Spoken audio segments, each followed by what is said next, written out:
서로 비슷한 골치 아픈 상황에 처해 있는 부분도 있다고 하는데요. 한국과 일본을 모방하여 성공한 국가가 바로 중국인데, 중국은 이제 양국의 산업 구조를 모방하는 수준을 넘어 아예 대놓고 그 나라의 언어와 문화를 이용하여 국가 브랜드에 대한 노략질을 일삼고 있는 상황이라고 합니다.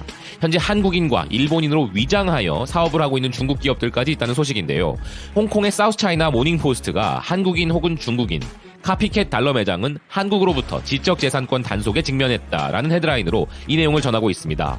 중국 기업들이 제품 포장에 한국어 또는 일본어 문자를 사용하여 출처를 위장하고 있으며 단속에 걸리면 다른 해외 시장으로 진출해버리고 있다는 것인데요. 대표적인 기업으로 무무소 혹은 무궁생활이라는 기업과 아이라휘라는 기업의 행태가 문제가 되고 있다고 합니다. 이들은 모든 매장과 제품은 물론이고 SNS 등에서도 당당하게 한국에서 온 기업과 제품이라고 홍보를 하는 정말 기이한 기업들입니다.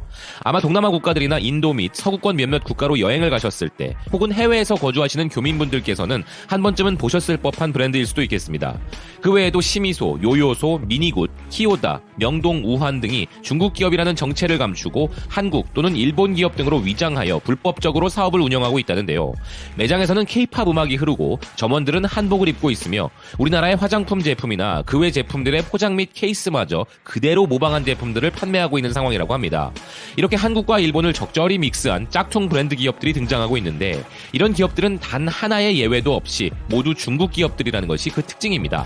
심지어 기업의 제품 디자이너로서의 자격이 의심되는 일본인을 공동 창업자로 내세운 다음 일본 기반 디자이너 브랜드라고 하는 행위도 서슴지 않고 있다고 전하고 있습니다.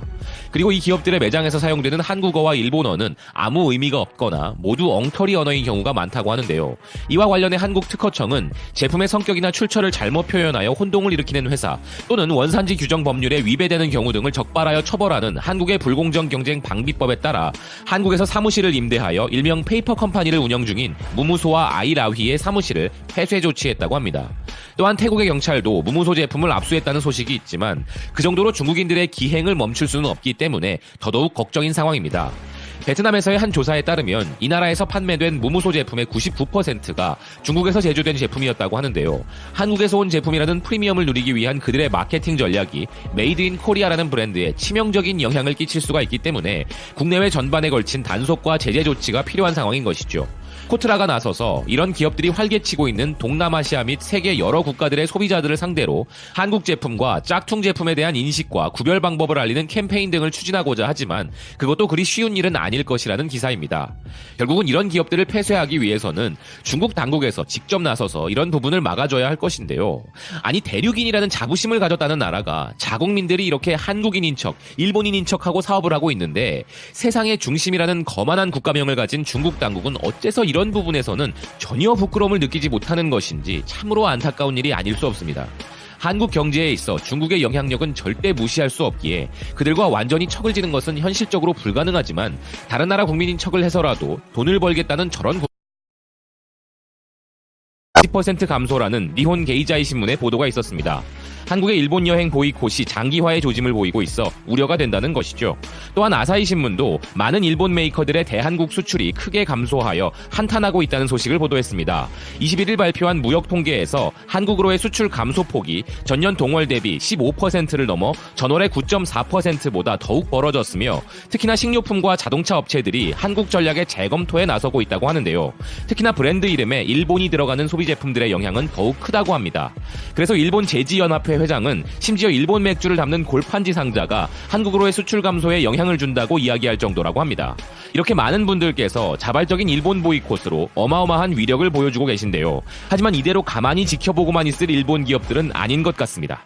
최근 유니클로는 큰 논란이 있는 광고를 한국에서 송출하여 엄청난 비난을 받았었죠.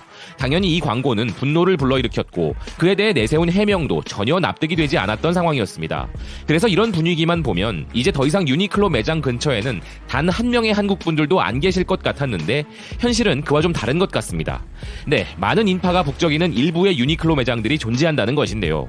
바로 일본 기업들의 총공세로 인해 소비자로서의 선택을 우선하신 분들이 많이 있다는 것입니다. 이 부분과 관련하여 일본 FNN 뉴스의 한국 특파원은 한국의 매장 분위기를 일본에 전하고 있습니다. 그들이 내세운 헤드라인은 일본 불매운동의 진정을 겨냥한 유니클로의 할인 세일, 유니클로의 양털 제품은 품절 상태도입니다. 이 헤드라인과 함께 이 일본 언론이 일본 국민들에게 전파하고 있는 이 뉴스의 부제들은 다시 활기찬 유니클로, 공격적인 마케팅 전개, 겨울 시즌에 맞춰 50% 세일, 다이소와 무인양품도 회복 조짐입니다.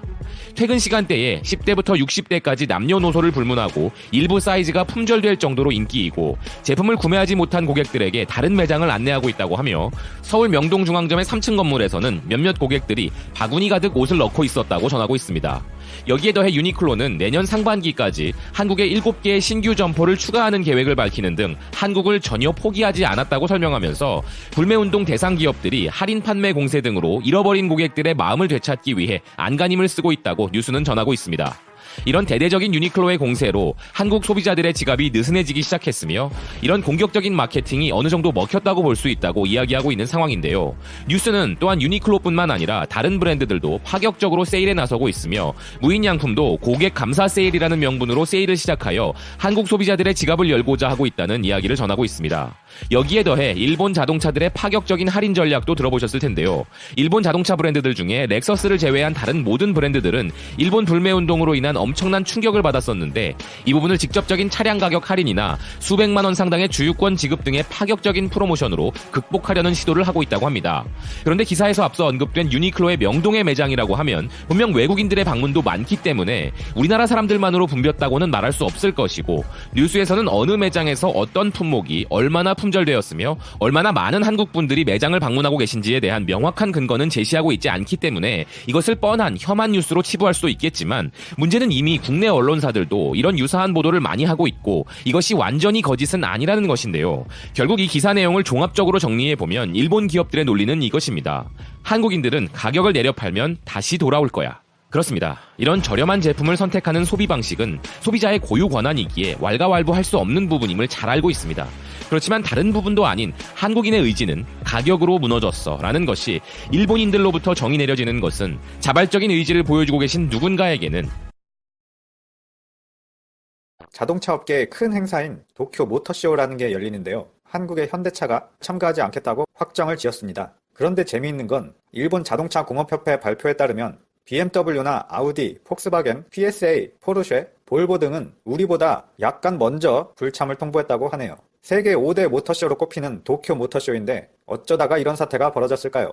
우리 한국 현대차의 불참 의도는 무엇인지 우리는 물론 일본 측도 잘 알고 있는데요. 한일 관계의 갈등과 일본차 불매운동과 관련이 깊은 거죠.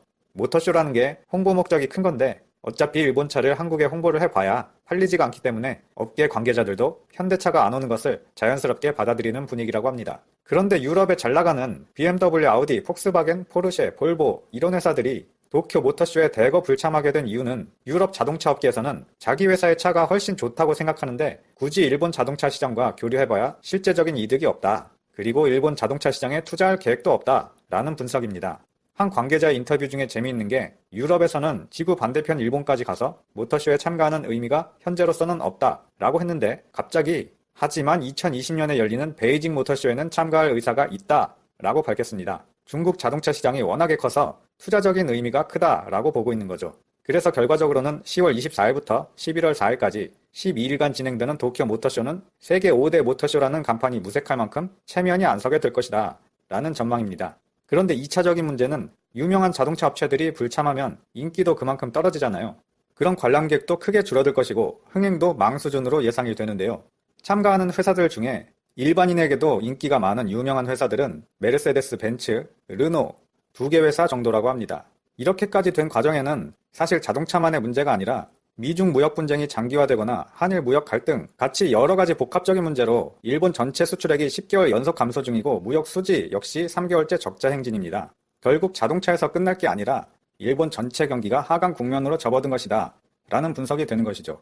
거기에 올 10월 달만 해도 소비세율 인상으로 한번 난리가 났고 거기에 또 하기비스 너구리, 부알로이, 태풍 삼형제까지 모든 악재가 일본을 향하고 있는데 과연 이 남자는 어디까지 버틸 수 있을런지요. 여기까지 세계 5대 모터쇼인 도쿄 모터쇼에 일진 회사들은 거의 불참해서 파리를 날릴 것 같다는 소식 전해드렸습니다. 끝까지 시청 감사드리고